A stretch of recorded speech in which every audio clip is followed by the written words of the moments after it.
VOA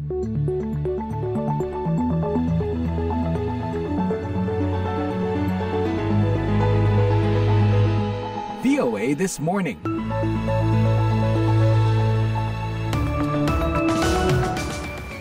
Selamat pagi pendengar, inilah VOA This Morning di hari Senin 8 Juli 2024 bersama saya Eva Masreva, produser kami Jimmy Manan, dan operator Zubair Al-Taib yang mengudara langsung dari Studio 17 VOA Siaran Indonesia di Washington DC. Semoga semua sehat-sehat ya. Saya dengar di Jakarta, paling nggak di beberapa kota besar di Indonesia, di Pulau Jawa juga, ada hujan lebat luar biasa sehingga mengganggu aktivitas kantor dan layanan publik. Bahkan beberapa ruas jalan banjir dan macet total.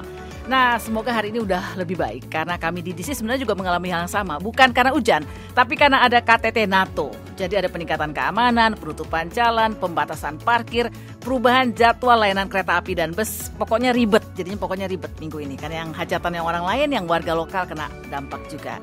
Nah, ada banyak laporan sudah kami siapkan untuk Anda pagi ini, termasuk soal perbedaan pendekatan penanganan imigrasi yang ditawarkan Joe Biden dan Donald Trump.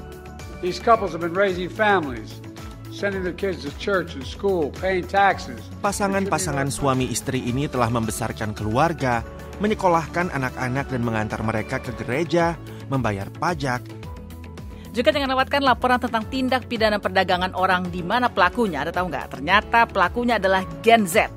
Perlu langkah yang serius gitu untuk melakukan pemberantasan terhadap tindak pidana perdagangan orang. Nah, siarannya juga dapat Anda simak secara live streaming di situs kami di www.voaindonesia.com atau melalui podcast VOA This Morning di platform podcast langganan Anda. Kini saya sampaikan terlebih dahulu berita dunia pagi ini. Pendengar, hari Minggu 7 Juli ini tepat 9 bulan berlangsungnya perang Israel-Hamas dan ribuan demonstran di berbagai kota di Israel memperingatinya dengan turun ke jalan.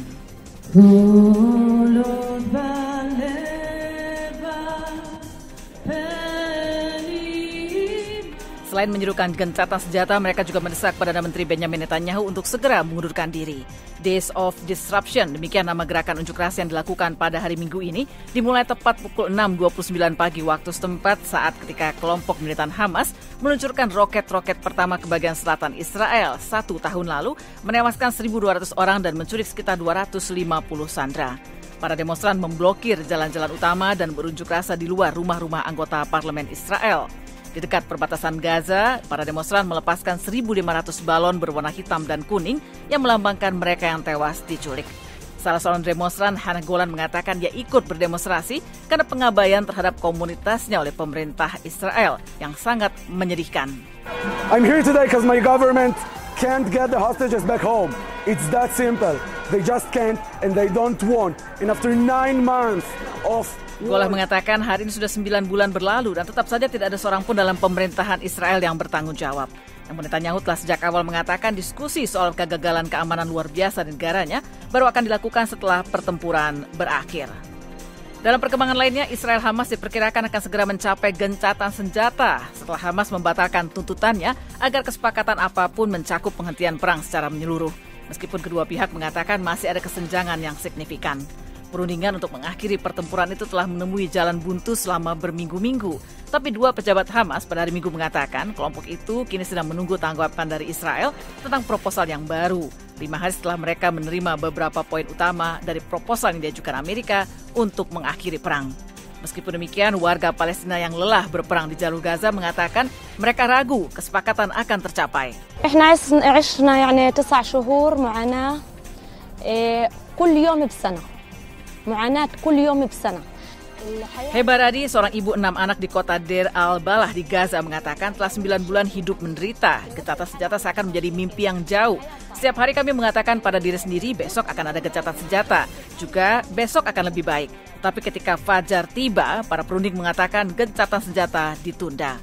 Pertempuran Israel-Hamas berawal ketika kelompok militan Hamas meluncurkan roket pertama ke bagian selatan Israel 7 Oktober 2023 yang menewaskan 1.200 orang dan menculik sekitar 250 sandera. Serangan balasan Israel sejauh ini telah menewaskan 38.000 warga Palestina. Pendengar, petahana Gubernur Tokyo Yuriko Koike diproyeksikan akan kembali menjabat untuk ketiga kalinya sebagai pemimpin ibu kota paling berpengaruh di Jepang. Proyeksi ini tampak dari hasil exit poll yang dilakukan stasiun televisi nasional NHK.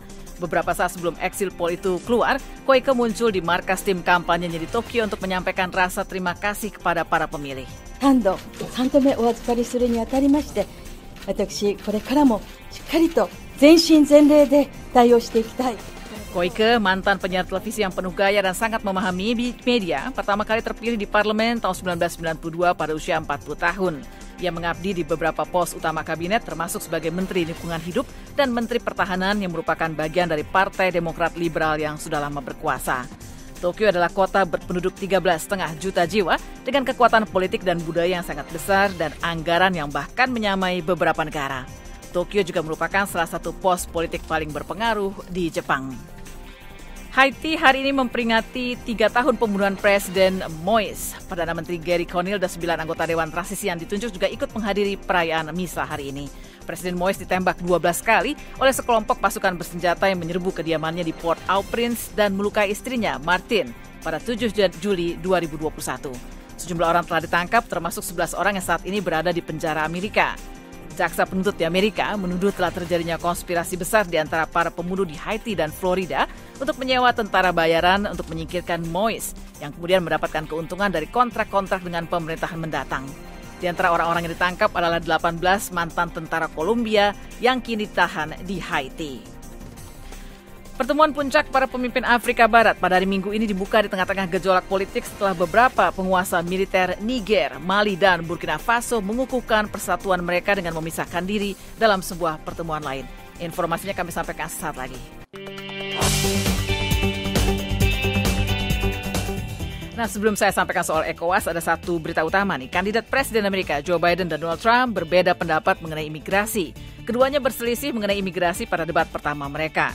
Setelah untuk sementara waktu membatasi permohonan suaka di perbatasan Amerika-Meksiko, Biden mengumumkan perlindungan bagi imigran ilegal yang menikah dengan warga Amerika.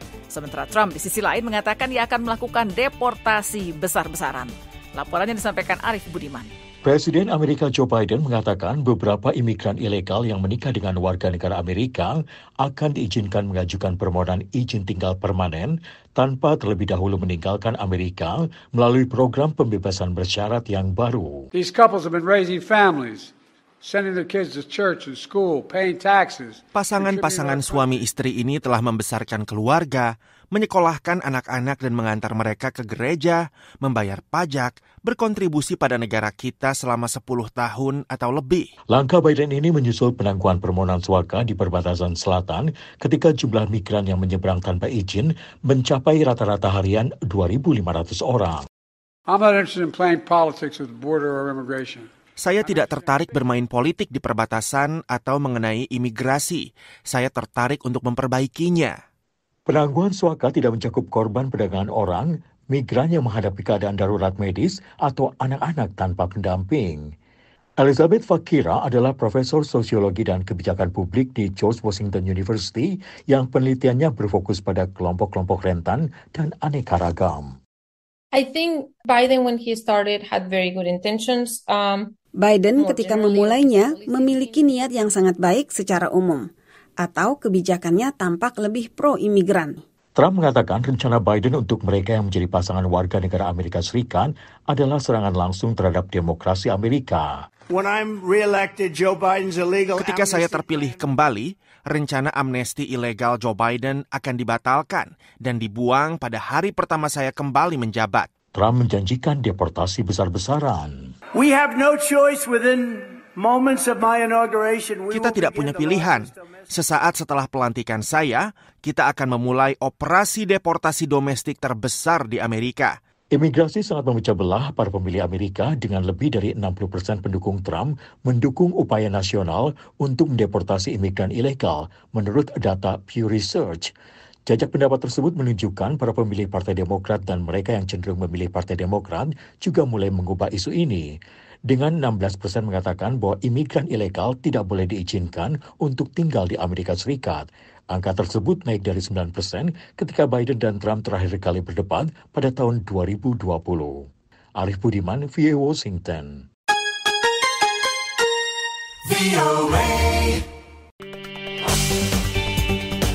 Nah, pemilihan Presiden Amerika masih 4 bulan lagi, tapi perpecahan politik di antara para pemilih sudah sangat mencolok. Sebagian pemilih menyalahkan media karena memperdalam rasa perpecahan. Kita simak laporan Veronica Baltiras yang disampaikan Karlina Amkas. Para pemilih di Amerika mengatakan tidak diragukan bahwa Amerika terpolarisasi menjelang pemilihan presiden November nanti. Videografer lepas John LaRussa adalah salah seorang dari mereka yang berpendapat demikian. I think this is the most divided we've seen the country since probably the civil rights era. Menurut saya, ini adalah masa paling terpecah yang pernah terjadi di negara ini sejak era hak-hak sipil. Orang bahkan tidak bisa lagi bercakap-cakap. Pemilih lain, teknisi rekaman Michael McDermott, yakin media yang terpolarisasi secara politik berkontribusi terhadap masalah ini. You just have separate news stations for separate viewpoints. You have to kind of take everything you hear with a grain of salt. Masing-masing media berita memiliki sudut pandang berbeda. Kita tidak bisa menerima begitu saja apa yang kita dengar. Hasil survei pada 2023 mendapati bahwa masyarakat Amerika cenderung menilai media massa merusak demokrasi dan malah meningkatkan ketimbang mengurangi perpecahan politik. Dan hanya 16% yang menyatakan sangat yakin bahwa media massa menyampaikan berita secara lengkap, akurat, dan seimbang. Mahasiswi Nikki Dolce termasuk di antara pemilih yang skeptis. When you read the news, like you can just tell, or like the people that are giving it to you, you can just tell by like the wording that they use. Kalau kita membaca berita, kita bisa tahu bahwa orang-orang yang menulis berita itu dari kata-kata yang mereka gunakan mencoba membuat kita memihak. Polarisasi yang didorong oleh media bukanlah suatu kebetulan, kata Justin Owen. Lebih lanjut, Presiden Beacon Center of Tennessee, organisasi kebijakan publik pasar bebas, mengatakan, It's clicks, right? It's, eyeballs on your news stories and those types of things. And there is an incentive, frankly, to... Itu pancingan kan? Itulah yang menjual berita. Dan terus terang, ada insentif untuk bersikap lebih ekstrim karena itu yang akan menarik lebih banyak perhatian. Banyak juga yang menuding media sosial karena memperlebar perpecahan politik. Meskipun media tradisional dan media sosial dapat menimbulkan perpecahan, para pakar berpendapat bahwa itu bukan penyebab. Johanna Dunaway adalah dosen ilmu politik di Syracuse University. Melalui Zoom, ia mengatakan kepada VOA, There's very little evidence that media ever persuade people from their deeply held beliefs. Hanya ada sedikit bukti bahwa media mampu membujuk orang keluar dari keyakinan yang mereka pegang teguh. Polarisasi terjadi sebelum semua media berubah dan sebelum berita partisan muncul kembali. Sementara pemilihan presiden semakin dekat, Dunaway mengatakan dia jauh lebih khawatir terhadap penyebaran informasi yang keliru dan meningkatnya tantangan yang dihadapi rata-rata konsumen dalam membedakan mana berita yang benar dan mana yang keliru. Karlina Amkas, VOA, Washington.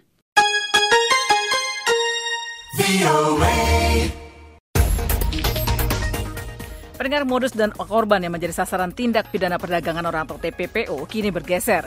Generasi Z yang melek digital tapi tidak punya atau bahkan belum punya pekerjaan dan kaum perempuan masih menjadi sasaran utama para pelaku. Laporannya bersama Yuda Satriawan. Anda tentu masih ingat kasus ribuan mahasiswa Indonesia yang menjadi korban tindak pidana perdagangan orang atau TPPO bulan Mei lalu. Bareskrim Mabes Polri mengatakan sedikitnya 1.047 mahasiswa dari 33 kampus di seluruh Indonesia yang sangat ingin memiliki pengalaman kerja di luar negeri tergiur janji 2 perusahaan rekrutmen yang masuk kampus untuk mensosialisasikan program magang Merdeka Belajar atau Kampus Merdeka. Sebagian korban mengatakan kepada polisi bahwa Fair Job, nama program itu, semula berjanji akan menempatkan para mahasiswa ini untuk belajar bahasa asing dan bekerja sesuai bidang studi yang kemudian akan dikonversi menjadi 21 SKS. Tetapi faktanya mereka ditempatkan sebagai buruh di perusahaan logistik, kargo, restoran, sortir buah, pengelolaan sampah, dan bahkan kuli bangunan. Para korban ini harus pindah sedikitnya ke 9 kota selama bulan Oktober hingga Desember 2023 tanpa gaji dan bahkan diminta membayar untuk mengurus paspor, visa, izin kerja dan tiket pesawat Jakarta-Berlin. Berbicara dalam diskusi publik menuntut hak atas pemulihan bagi korban TPPO, Rabu lalu, Sekjen Perhimpunan Bantuan Hukum dan HAM Indonesia atau PBHI, Gina Sabrina mengatakan jika semua korban TPPO adalah warga miskin dan berpendidikan rendah, kasus Feden Job membuka mata banyak kalangan. Perlu langkah yang serius gitu untuk melakukan pemberantasan terhadap tindak pidana perdagangan orang. Kalau teman-teman mungkin masih ingat juga dalam beberapa perkembangan terakhir modus operandinya juga sudah mulai bervariasi gitu. Terakhir misalnya yang praktik pemagangan di Jerman itu adalah salah satu modus yang juga cukup menjanjikan gitu ya, dan mengungkapkan bagaimana sebenarnya kasus TPPO ini bisa diungkap dan diberantas dari Indonesia. Yang lebih menyedihkan, kata Gina, 95% korban adalah perempuan. Direktur Eksekutif Migran Care Wahyu Susilo mengatakan situasi minimnya lapangan kerja terutama pasca perbakan luas COVID-19 telah dimanfaatkan oleh sindikat perdagangan orang untuk menjerat korban. Pelaku kini mulai merambah ke pendidikan tinggi yang sangat segera ingin bekerja dan mudah diiming-imingi. Secara ekonomi nggak masuk kategori miskin, secara pendidikan mereka educated, mereka dari wilayah perkotaan seperti itu. Ini bagi kami ini ironi bonus demografi karena kita rame sekali bicara soal kita, rame soal bicara Gen Z dan ketenaga kerjaan, tapi mereka lah sekarang sebagian besar dari korban. Yang berpendidikan ini merasa tidak mungkin dapat tertipu, apalagi ketika mendapat informasi soal bekerja di luar negeri, tambah Wahyu. Dari Solo, Jawa Tengah, Yuda Satirawan melaporkan untuk VOA, Washington.